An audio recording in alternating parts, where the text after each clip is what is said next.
ایک زمانہ ہوا، ایک کتاب چھپی تھی عرب کا چاند، اور اس کا رائٹر تھا سوامی لکشمن پرساد۔ یہ ایک انڈین رائٹر ہے جس نے حضور کی سیرت پہ یہ کتاب لکھی۔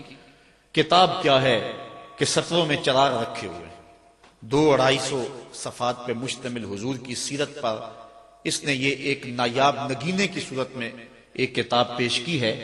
کسی نے سوامی لکشمن پرساد کو کہا کہ تو مسلمانوں کے نبی کی سیرت پر اتنی خوبصورت کتاب لکھی کہ جو پڑھتا ہے اس کا ایمان تازہ ہوتا ہے، اس کتاب کو لکھ کر کے تو خود اس نبی آخر الزمان کا غلام کیوں نہیں بنا؟ تو سنیے جو سوامی نے جواب دیا، وہ ہماری آنکھیں کھول دینے کے لیے کافی ہے۔ اگر نہ سوچیں تو الگ بات ہے۔ کسی زمانے میں ہمارے اس روڈ پہ ایک گاڑی چلتی تھی، اس کے پیچھے لکھا ہوا تھا عقل نہ ہو تو موجہ ہی موجہ، لیکن اگر عقل ہو تو سوچا ہی سوچا۔ اگر ہم نہ سوچیں تو الگ بات ہے، لیکن اگر سوچیں تو اس کا جواب اتنا زناٹے دار تماچا ہے کہ صدیوں اس کی کسک نہ جائے۔ کسی نے پوچھا سوامی تو مسلمانوں کے نبی کی سیرت پر اتنی خوبصورت کتاب لکھی ہے، تو خود اس نبی کا غلام کیوں نہیں بن جاتا؟ تو اس نے کہا کہ جب میں مسلمانوں کے نبی کی سیرت پر کتاب لکھنے کے لیے بڑی بڑی امہات کتب سید کو پڑھا اور حضور کی عظمت کے گوشے اور حضور کی سیرت کے جمال مجھے نظر آئے، تو یہ جذبہ میرے دل میں بھی پیدا ہوا کہ میں اس آقا کا غلام بن جاؤں۔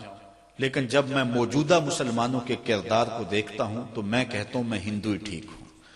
ہمارا کردار لوگوں کے ایمان کے راستے میں رکاوٹ بنا ہوا۔ ایک وہ زمانہ تھا، امام محمد کا جنازہ اٹھتا ہے، پورا بصرہ امڈ آیا، یہودی عیسائی بھی رہتے تھے اس شہر میں، کہا یارو مسلمانوں کے امام کا جنازہ ہے، چلو تم بھی شامل ہو جاؤ۔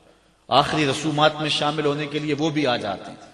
لوگ ذوق و شوق سے بڑھ بڑھ کے جنازے کی چارپائی کو کندھا دینے لگتے ہیں، اور کسی عیسائی اور یہودی کا جی چاہا نا کہ چلو مسلمانوں کے امام کے جنازے کی چارپائی کو میں بھی کندھا دے لوں۔ ہمیں تاریخ نے بتایا جو ہی اس کا کندھا امام کے جنازے کی چارپائی کو چھوا، لبوں پہ کلمہ جاری ہو گیا۔ ہمارے بزرگوں کی لاشیں بھی کلمہ دیتی تھی، اور آج ہماری زندہ لاشیں لوگوں کے ایمان کے راستے میں رکاوٹ بنی ہوئی ہے۔ آج ہم کھڑے ہو کے دعویٰ تو کرتے ہیں کہ ہم امریکہ سے ٹکر لیں گے، ہم ٹکڑے ٹکڑے کر دیں گے، پاش پاش کر دیں گے، لیکن کبھی جھانک کر کے دیکھا، اپنی حالت دیکھی؟ ہماری مسجدوں کی لیٹرینوں کے گندے لوٹے بھی زنجیروں سے بندھے ہوئے۔ آج گرمی کا موسم ہے، اگر کوئی باہر واٹر کولر نصب کرتا ہے تو اس کے پاس جو گلاس رکھتا ہے اس کو زنجیروں سے باندھ کر کے رکھنا پڑتا ہے۔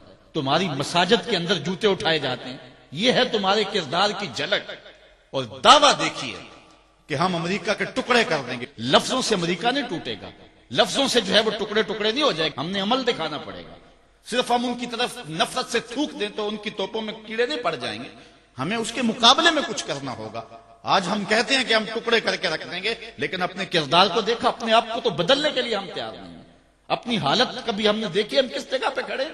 اپنے آپ کو تبدیل کریں اور اپنے اندر تبدیلی لائیں، اپنے اندر ایک تغیر پیدا کریں اور اپنی ذات کو مؤثر بنائیں۔ بالخصوص جو ذمہ دار لوگ ہیں، جو وارثان محراب و منبر ہے، اگر جو بات کرتے ہیں اس کے پیچھے عمل کا زور ہوگا تو پھر بات اثر کرے گی۔ پھر کوئی وجہ ہی نہیں ہے کہ بات دل تک نہ پہنچے۔ از دل خیزت بر دل خیزت، دل سے نکلے گی، دل تک پہنچے گی۔